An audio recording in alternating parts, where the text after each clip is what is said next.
हरिओम नारायण, जय माँ, जय भगवती और जय गुरुदेव। पहले शब्द मैंने कहा है जय माँ। जिस माँ ने मुझे जन्म दिया मैं उसकी जय कह रहा हूँ। जो भारत माँ मेरी है मैं उसकी जय बोल रहा हूँ। और जिस धरती माँ पे मैं आज भी अपना खेल कूद रहा हूँ, खा पी रहा हूँ, उस माँ की जय बोलता हूँ। और इसीलिए हमारा नूतन वर्ष जो आ रहा है, हमारा भारतीय नूतन वर्ष जो आ रहा है, ये धरती माँ स्वयं उसके श्रृंगार के लिए तैयार है। खेत लहरा रहे हैं और सरसों फूली हुई है, अन्न पक चुका है, तैयारियां हो रही हैं, पालन पोषण के लिए सब तैयार है। अब आया नूतन वर्ष का प्रवेश। तो जब नूतन वर्ष का प्रवेश आता है तो सबसे पहले आपको 2-3 चीजें बता रहा हूं, ध्यान से सुनिएगा। हाँ, देखिए, पहली क्या है कि जैसे ही हमारा चैत्र नवरात्र, इसको कहते हैं वासंतीय। वासंतीय माने वसंत ऋतु के साथ में आता है। वासंतीय नवरात्र इसको कहते हैं। और इस नवरात्र में आपको एक चीज और बताएं कि इस समय का जो वातावरण, जिस दिन चैत्र शुक्ल पक्ष प्रतिपदा माने पहली तिथि होती है, वो जो भी बार होगा उस बार वह राजा होता है। तो इस समय आज मंगलवार, तो आज इस वर्ष का राजा कौन हुआ? मंगल। और अभी देखिए 13 तारीख को बैसाखी इधर आएगी और उस समय भगवान सूर्य मेष राशि पे जाते हैं। मीन राशि को छोड़ करके, मीन 12वें माने चैत्र, उस हिसाब से देखें तो आगे जाएंगे। तो जो बार उस दिन होता है, तो इस बार बैसाखी अर्थात संक्रांति 13 तारीख की रात्रि तक लगेगी। इसलिए इस वर्ष का मंत्री शनि है। देखिए क्या गूढ़ रहस्य बताया। इसी तरह और भी है। अब इस वर्ष में सिर्फ इतना है कि दोनों क्रूर ग्रह माने जाते हैं। एक के पास मेघेश वगैरह सारी वसुधा तमाम है। ये लंबी बात हो जाएगी। आपको मैं कुछ सूक्ष्म चीजें और बता रहा हूं। नवरात्र का जो पहला दिन, इस साल हर समय अलग अलग आता है, वो विषय अलग है, लेकिन आज जो मां का प्रवेश हुआ है, घोड़े पे सवार होके आ रही है। घोड़े पे सवार होके आना, घोड़ा गतिमान होता है। हॉर्स पावर आप सुने, आपकी गाड़ी भी तो हॉर्स पावर से चलती है, पंप भी हॉर्स पावर से चल रहा है। तो ये जो इंग्लिश में उसको अश्व शक्ति हम लोग बोलते हैं, हिंदी में अश्व शक्ति। तो ये अश्व शक्ति क्या होती है?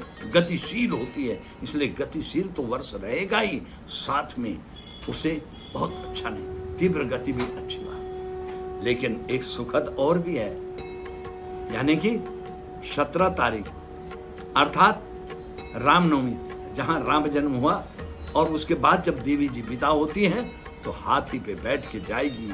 और जिस वर्ष में वो हाथी बैठ जाए, हाथी शुभ संकेत है। ये है नूतन वर्ष का।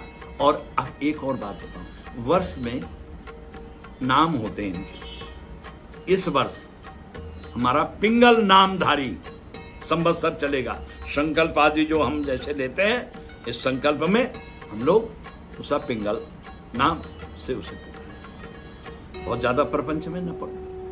आह्वान करना है, नहीं आती संस्कृत, अपनी भाषा में बोलो। हे प्रभु आइए, हे माँ आइए, यहाँ विराजमान हो, यहाँ बैठिए। जैसे कि हम लोग कहते हैं, आगच्छ भगवान देवा स्वस्थाने। स्वस्थान माने जो जिसका स्थान है। स्वस्थाने स्त्रो यावत पूजाम करिष्यामि तावत तुम सन्निधो भवः, तावत तुम सन्निधो भवः। ये इसमें आता है कि ताकि हम उसके सानिध्य में आ जाते हैं और तभी हम पूजन इत्यादि करते हैं। अब नवग्रह इत्यादि में होता है। इसमें सबसे ज्यादा जो हमारे एक प्रचलन है ना, हर घर में हरियाली, उसमें जौ, और भी कर सकते हैं, जौ भी शक्ति का वो है। हाँ, तो जौ को पहले भिगो दिया जाता है। भिगोने के बाद जिस समय उसको वो है, एक तसला लीजिए, तसले में मिट्टी हो, उस मिट्टी में हल्का सा पानी का छिड़काव करके, गीला बहुत मत करिएगा, हाँ ध्यान रखिएगा। और उसके साथ ही जब उसमें ये करें, प्लेन कर दिए, फिर जौ उसके लिए हालांकि आह्वान है उसका भी, आगच है, हरत कमल जौ इत्यादि बोलते हैं। एक और गूढ़ रहस्य, हरियाली तो आप जौ तो बोल देते हैं, आपने देखा होगा रात भर दूसरे दिन जब उठते हैं आप सवेरे तो उसमें अंकुर निकल आते हैं, सुबह नहीं निकलते। अंकुर हमेशा रात में निकलता है, बीजोत्पत्ति हमेशा रात में होती है, क्योंकि चंद्रमा जो है उत्पत्ति का कारण है, और जब सवेरा होता है तो सूर्य उसे पालता और पोसता है। ये दो गति, एक गर्म है तो एक ठंडा है ना। हाँ, तो रात को बोया, सुबह को उगा, फिर वो उगा। इसीलिए हमने बचपन में भी स्कूल में पढ़ते थे कि पेड़ पौधे सूर्य की रोशनी में अपना भोजन बनाते हैं, और ये वही है लंबी चीज। चलिए अब आगे आते हैं। जैसे कि हम आपको एक श्रीफल दे रहे हैं, अब हम आपको इसको दिखाएं। ये है, हमने तो खैर इसमें माँ का रूप बनाया है। श्रीफल इस तरह से होता है, ये बज रहा होता है, इसमें आवाज आ रही है, ये देखिए आवाज खुटखुट खुटखुट खुटखुट कर रहा है। इसका मतलब इसके जीव है, प्राण है इसके अंदर, जीवात्मा है, और इसे कहा गया श्री सती लक्ष्मीश्वर। और जब हम कलश को कहते हैं, कलशस्य मुखे विष्णु कंठे रुद्र समासता, रुद्र आप समझ ही रहे, अर्थ बताएंगे ज्यादा जरूरत है। कंठे रुद्र, मूल में क्या, मूल स्थितो ब्रह्मा आदि है, सारे देव इसी में है। और अंत में हम क्या कहते हैं, ओम विश्वानि देव सविदुरुतानि परा शुभः यद्भद्रम तन्न आशुभः। तो इसे हम एक वस्त्र पहनाते हैं। हमने इसे माँ का स्वरूप दिया है, तो बड़े आराम से इसी सिरपन पे हमने नेत्र आदि बना, माँ की बिंदिया भी इसके आज अभी बहुत अच्छा श्रृंगार होगा, और इसको हम उसी तरह से फिर अपना प्रतिष्ठित कर देंगे। और प्रतिष्ठित करने के बाद अब कलश में क्या क्या होता है, कोई भी चीज का आह्वान होता है। जैसे आप पात्र ले रहे हैं, पात्र का, इस पात्र में आगत, एक सुपारी भी डालते हैं इस पात्र में, उसी के अंदर दूर्वा भी डालते हैं, उसमें अक्षत माने जो कभी क्षति नहीं जिसकी होती, एक उसमें लक्ष्मी के रूप में सिक्का भी उसमें डाल देते हैं। कई तरह हम सर्व औषधि इत्यादि का भी उसमें प्रयोग करते हैं, लेकिन जिसके पास कुछ भी नहीं है, सुपारी पैसा सिक्का ही केवल डाल दें। उसके बाद उसमें पंच पल्लव लगते हैं। वस्तुतः हम लोग क्या कर रहे हैं, घरों में आम के पत्ते लिए और लगा दिए।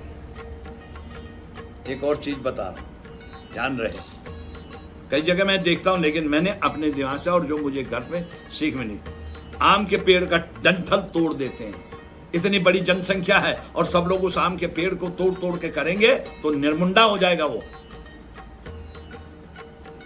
पत्ते बोला गया, उसके बड़े बड़े पत्ते छोटे भी होते हैं, कोमलों को न तोड़िए, पत्ते ही गिन के लाए, ताकि उस पेड़ की वो टहनी आगे बढ़ती रहे, क्योंकि आप देख रहे हो उससे आगे आने वाला अंकुरित होता है ना। हाँ,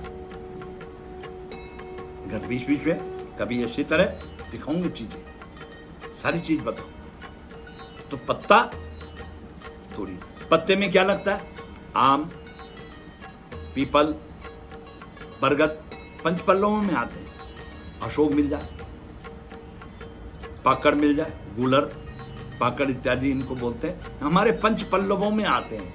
तो 5 पल्लव मने 5 पत्ते, पल्लव मने पत्ते, 5 तरह के ये चीजें। इसका भी मतलब ये है, पंचभूत तत्व से लिया गया, हर तरह की वनस्पति उसमें आ रही, पूजी जा रही। जल उसमें है, वो पत्ते उतने दिन तक हरे भरे रहते हैं, उनकी डंठल, उसमें से पानी का शोधन। आप देख लीजिए, जितने दिन तक नवरात्र चलती है पत्ते सूखते नहीं हैं, क्यों कि जल से वो अपना आहार ले रहे हैं। उसके ऊपर फिर एक पात्र और रखते हैं। कुछ लोग सप्त धान्य भी रख लेते हैं, कुछ लोग नहीं है तो जौ रख लेते हैं, कुछ लोग नहीं है तो केवल उसके ऊपर धान आदि या चावल, जैसे जो उचित हो। ज्यादा प्रपंचों में मत पड़िए, समझ रहे हैं आप? हाँ, ज्यादा प्रपंचों में न पड़िए।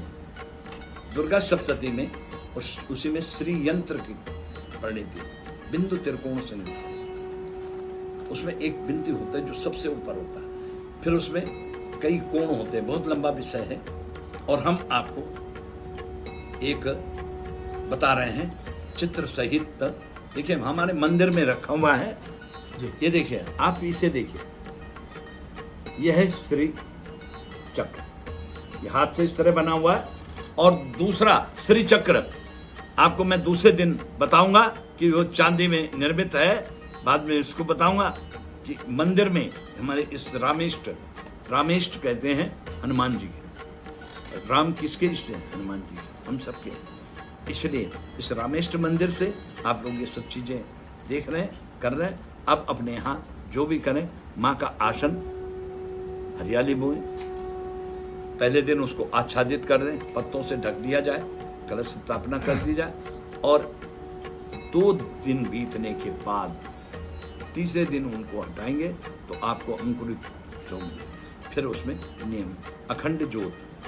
देखिए एक और अच्छी चीज बता दे रहा हूँ, और यहाँ पे मैं आज आपको, क्योंकि अभी पहला दिन है भी है, बहुत सारी है। सबसे पहले आप लोगों को अपने हृदय तल से आशीर्वाद और शुभ मंगल कामनाओं के साथ नूतन वर्ष ही नहीं, नवरात्र के लिए, नवरात्र में हमेशा नयापन रहे, दीर्घायु हो, यशस्वी हो और सदैव स्वस्थ रहें। स्वस्थ रहेंगे तो सब काम होगा। जय मां, जय भगवती, जय गुरुदेव, हरि ओम नारायण।